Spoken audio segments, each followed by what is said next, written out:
A stranger appears in your life, and within moments, everything you believed about yourself crumbles. Your achievements feel like dust. Your knowledge feels like ignorance. Your whole identity dissolves. This isn't fiction. This is what Shams of Tabriz did to Rumi in their very first meeting. And the most mysterious part? No one knows exactly what he said, but we know what happened next. The greatest scholar of his time became a whirling mystic. The respected teacher became a love-drunk poet. The man who had spent decades accumulating knowledge through it, all away for something he couldn't even explain. What could possibly be so powerful that it would make someone destroy everything they had worked for? The year was 1244. Konya, in what is now Turkey. Jalal ad-Din, who we know as Rumi, was 37 years old and already considered one of the most brilliant Islamic scholars of his generation. He had inherited his father's position as a respected religious teacher. Students would travel from distant lands to hear his lectures. He had written extensive commentaries on Islamic law and theology. By every measure, he was successful, revered, complete, but something was missing. And he knew it. Rumi later described his life before Shams as being like a man who knows every rule about swimming, but has never touched water. He had mastered the theory of divine love, but he had never experienced it. He could speak eloquently about spiritual union, but he remained utterly separate. He was teaching others about a reality he had only read about in books. Then, on a day that would change not just his life, but the entire course of mystical poetry, a wandering dervish arrived in Konya.Shams. Tabriz was unlike any spiritual teacher Rumi had ever encountered. He wasn't a scholar. He hadn't written books. He didn't lead a mosque or teach in a madrasa. He was a wanderer, a seeker, someone who lived on the margins of respectable society. And yet, there was something about him that drew people in. A presence and intensity. A fire in his eyes that spoke of secrets no book had ever contained. The meeting happened in the marketplace. Rumi was riding his horse, surrounded by students, returning from a lecture. Shams approached him and, according to the most famous version of the story, asked him a simple question. Who was the greater mystic, Bayazid Bistami or the Prophet Muhammad? It seems like a straightforward theological question. But the way Shams asked it, the depth behind his eyes, something about the moment itself, it stopped Rumi cold. Rumi gave the expected answer. The Prophet Muhammad, of course. He is the greatest of all creation. But Shams pressed further. Then why did Bayazid say, "Glory be to me"? How great is my majesty? While the Prophet said, "We have not known you as you should be known." This is where the mystery deepens. Because what happened next changed everything, but no one recorded the exact words that passed between them. We only know the effect. Rumi fell from his horse. Some say he fainted. Others say he cried. Some accounts suggest he went into a kind of mystical trance right there in the marketplace. Whatever Shams said, whatever he showed Rumi in that moment, it shattered the scholar's entire understanding of himself and reality. But here's what we can piece together from what Rumi wrote later. Shams had shown him the difference between knowing about God and knowing God, the difference between describing the ocean and drowning in it, the difference between reading about fire and being consumed by it. Bayazid had spoken from direct experience of divine unity. He had disappeared so completely into God that only God remained to speak through him. The Prophet, despite his exalted station, spoke from humility before the infinite mystery of divine essence. Both were correct, but they represented different stations of realization. But more than the intellectual answer, Shams had somehow transmitted the actual experience. In that moment, Rumi didn't just understand the teaching, he lived it. He felt what it meant to dissolve so completely that only the divine remained. And once you've tasted that reality, Everything else becomes secondary.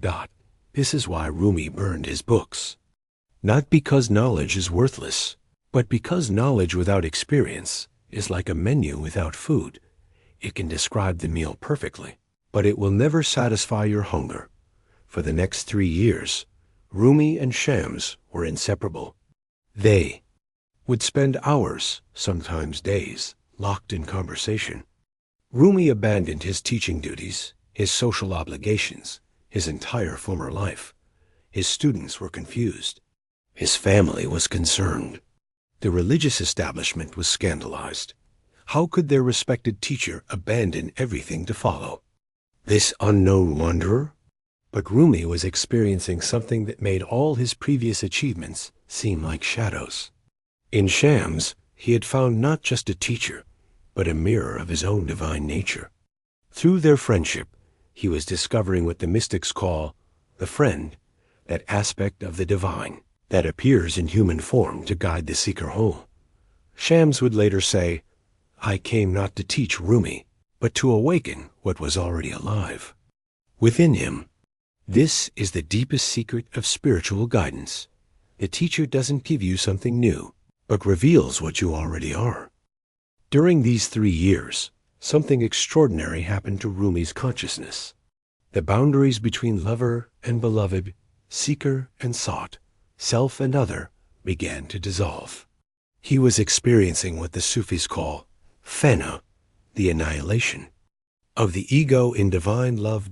And from this state, poetry began to pour out of him. Not the careful, scholarly treatises he had written before, but wild, ecstatic verses that seemed to come from somewhere beyond his individual mind. Out beyond ideas of wrongdoing and right-doing, there is a field. I'll meet you there. Let yourself be silently drawn by the strange pull of what you really love. It will not lead you astray. You are born with wings. Why prefer to crawl through life? These weren't just beautiful words. They were direct transmissions of mystical experience, invitations into the same reality that Shams had awakened within him. But then, as suddenly as he had appeared, Shams vanished. One night, he simply disappeared from Konya, leaving no explanation, no goodbye. Rumi was devastated. The person who had shown him the meaning of divine love was gone. This disappearance broke Rumi open even further. In his desperate longing for Shams, he discovered something profound. The beloved he was seeking externally was actually alive within his own heart. Shams hadn't abandoned him. Shams had been a temporary form through which Rumi could recognize his own divine nature. As Rumi wrote, "I searched for God and found only myself.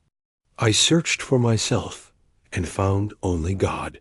This is when the real transformation began. The burning of the books was just the outer symbol of an inner revolution.